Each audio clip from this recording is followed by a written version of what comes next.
Josh Ward joins us now, the Sports Animal. He's on from noon to 3, and he's awesome. Writes for offthehooksports.com. Had a great piece on Cam Seldon that you need to check out. Josh, how are you this morning?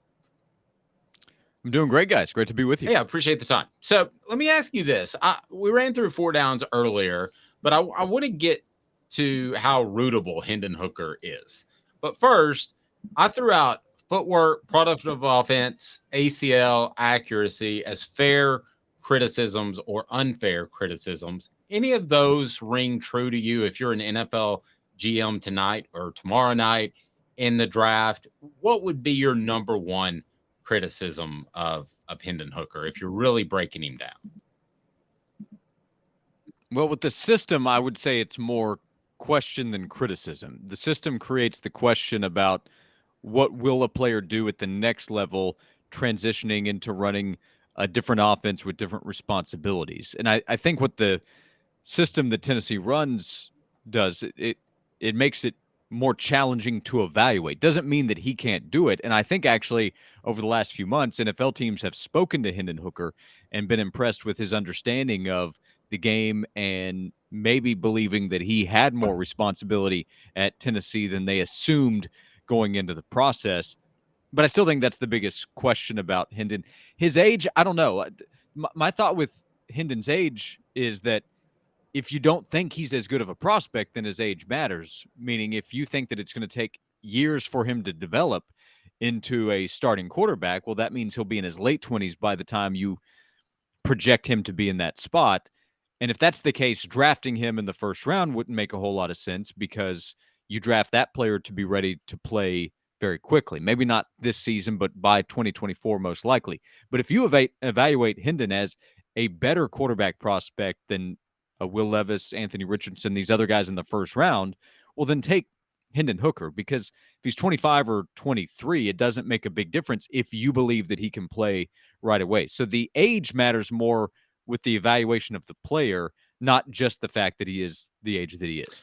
That's interesting. Caleb, does age bother you at all? I actually didn't bring that up earlier. Your thoughts? It would only... Are we talking, does Hooker need 3 years or does he need a year? And so if he needs just a year, I don't think age bothers me too much. I think that most people do need a year. I always go back to Aaron Rodgers. They say he needed 3 years. He really needed a year. I think his second and third year sitting behind Brett Favre, he was ready to start. It's just Brett Favre wouldn't retire. But so it wasn't like Aaron Rodgers was, but they did have to redevelop Aaron Rodgers the first year he was there. But if you need just a year to develop somebody, yeah, I don't 25. Okay, you become a starter at 26. You can get 10 years out of a quarterback. You know how many NFL franchises would kill for 10 solid years of a quarterback? Yeah, or Josh, my take on that would be with the age, if you even get 5 solid years, 4 as a starter on that initial contract, then you're able to spend money elsewhere. So as long as he's ready in a year or two, I don't have as much of a problem with age. Yeah. And I think that's why his destination is often projected as Seattle or Minnesota. The Titans have come up because they have starters in place right now, but not players that those franchises are tied to long term.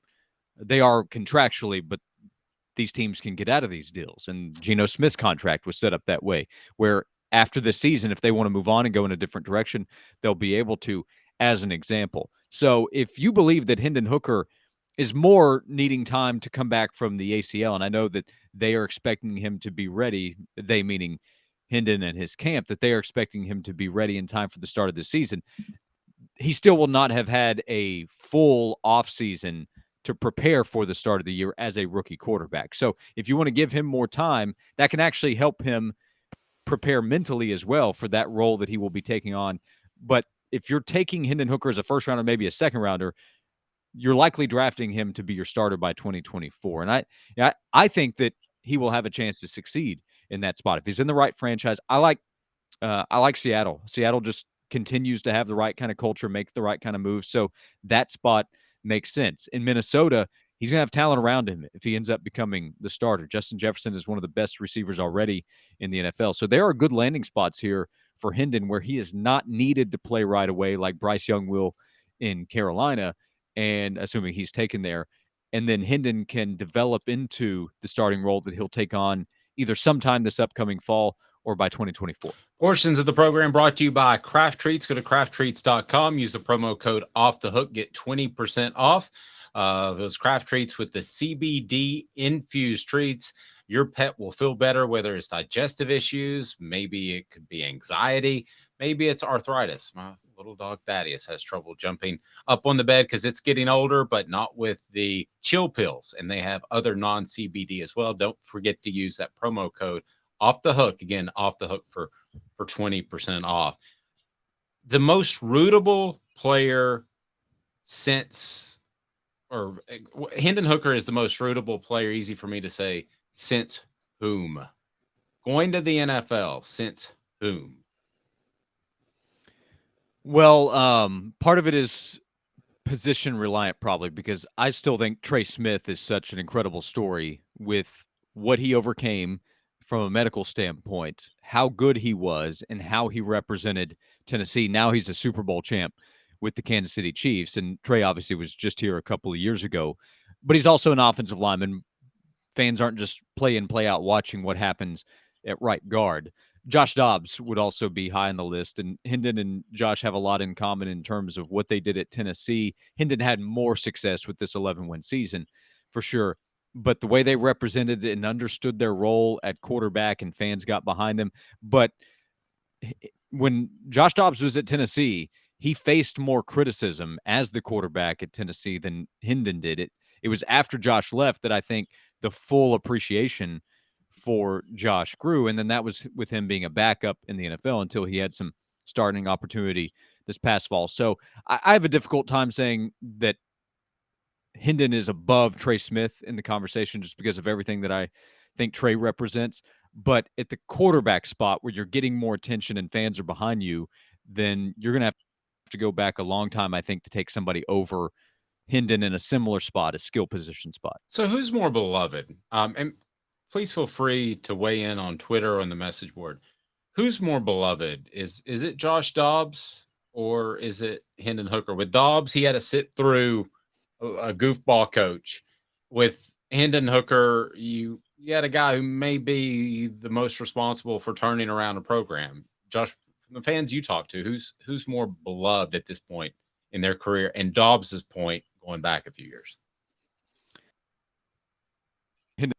Because they beat Alabama, and Tennessee fans were able to watch one of their favorite games of all time. No matter your age, you can be 50, 60 years old, or you can be 20 years old. That win over Alabama is going to rank high on any Tennessee fans list of games that they've watched. It was 52-49, came down to the very last second. It was Hooker versus Bryce Young. It was elite quarterback play on both sides and exciting plays and all those touchdowns that Hendon threw to Jalen Hyatt. So I think it's Hendon because of the team success, how good he was. I mean, he was a Heisman contender all the way until the very end and didn't go to New York, but most fans believe he should. And I don't know too many fans that say Josh Dobbs should have been in New York for the Heisman ceremony. So it's a statement, though, to say Hendon over Josh Dobbs, because fans that I know love Josh Dobbs and appreciate what he did and spent the next several years after he was gone saying, man, I wish we could have Josh Dobbs back. Wait, Caleb, let me jump in here for 1 second.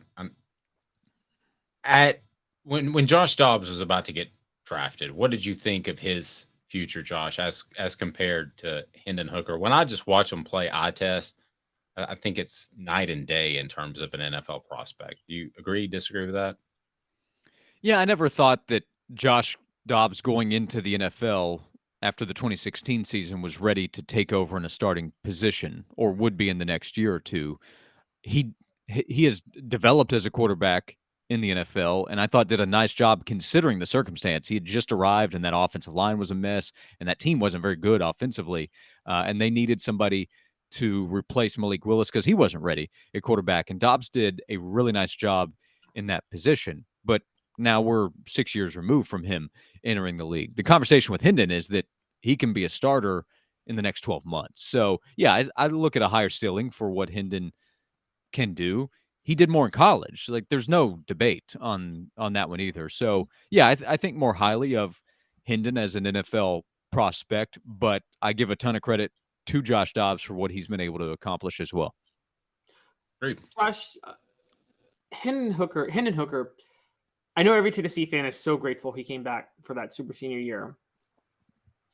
Was that a mistake? And I only say that because I think Hooker would have been a top 4 round draft pick last year. Would have had more time to develop with the preseason because he wouldn't have had the ACL injury. Hindsight's 2020. But do you think long term? Do you think this will play out like a Peyton Manning moment where he's like, "Oh, thank God Peyton Manning went back because he would have gone to the Jets otherwise"? Or could this play out like maybe he should have gone last year? Well, if Hendon had gone on to the NFL last year, I do think he's probably a mid-round prospect, and there's no way to know which franchise would have picked him up in that spot. But he would have been drafted in a position where he's likely being drafted to serve a backup role. He could have then developed into a spot where he gets a starting opportunity. It's obviously a hypothetical, so we don't even know which team we'd be talking about. But what Hendon was able to do for himself coming back is he did improve as a quarterback at Tennessee. He accomplished all that we're talking about here, which changes his legacy at Tennessee, which is quite valuable, I promise. And he was able to make money while he was playing quarterback at Tennessee. So he did pretty well for himself financially, I think, this past fall. I don't know that it's a big difference in what he would have been able to make in the NFL. So financially, I don't think he took too much of a hit. He suffered the torn ACL. That wouldn't have happened if he's serving a backup role in the NFL, but I don't think that's going to be a long-term concern for Hendon. So I think he improved his draft stock coming back. I think he did quite well financially in doing so or during that process. And if he wants to find opportunities in Knoxville in the future, whenever he's done playing football, they will be there for Hendon. So I think coming back was the right move for him. I'm going to ask you an impossible question. Okay. And if you can answer it correctly, NFL GMs will hire you for 6-digit jobs. Okay. I think we all think, not to put words in anybody's mouth, that the ceiling is he's a starter and a very good starter. Okay. What's the floor? I mean, because to me, his leadership makes him, other than Bryce Young, the most solid pick, because I don't think there's any chance that in 3 years he's out of the league and a bust. I don't. So I think Hendon's floor is probably that he goes to a team and there actually are some issues with him transitioning from Tennessee system to the next level, whichever team drafts him and wants him to run what they will. And they're not comfortable with him being a starter. But because of what you're talking about, his leadership, his work ethic, his physical talent, he's a terrific athlete, has a good arm, that he's the kind of guy that a team would still want to serve a backup role. So assuming he doesn't suffer another serious injury that would cost him the ability to play at the next level, then I think Hendon will be in the NFL for a long time. So his floor is not being a starter, that it just doesn't work out that way. But I think his floor is to play for a long time in the NFL. Let me throw this at both of you guys. I think his floor is Joshua Dobbs' career. Bouncing around. You took the words out of my mouth, Dave. I would have said Dobbs. Yeah, I mean, is that fair to say, Josh, that Dobbs is the floor for Hendon Hooker? That's the worst he can do. That sounds weird to say, like I'm knocking Dobbs, but I'm not. Yeah. Well, I think that's close. The only difference I would say is that Hendon is going to be drafted in a position where the team is investing in him more than the Steelers did when they took Dobbs. So he has continued to be a part of the league, but he's had to find some practice squad opportunities at different times. And that is then, like, he went from that to being a starter in the same season. So I think you're close. It's just that the Steelers, when they had to make a move, they said, okay, we can move on from Dobbs. I think. And then he ended up going back to Pittsburgh. So remember, he went to Jacksonville, but there was a time pretty early in his career where the Steelers moved on from him. I think Hendon will be drafted in a position where that's unlikely. So I think it's a little bit higher, but in terms of Dobbs is 6 years in now and he has another contract with the Cleveland Browns, I would be really surprised if in 2029 we're talking about Hendon Hooker being out of the league.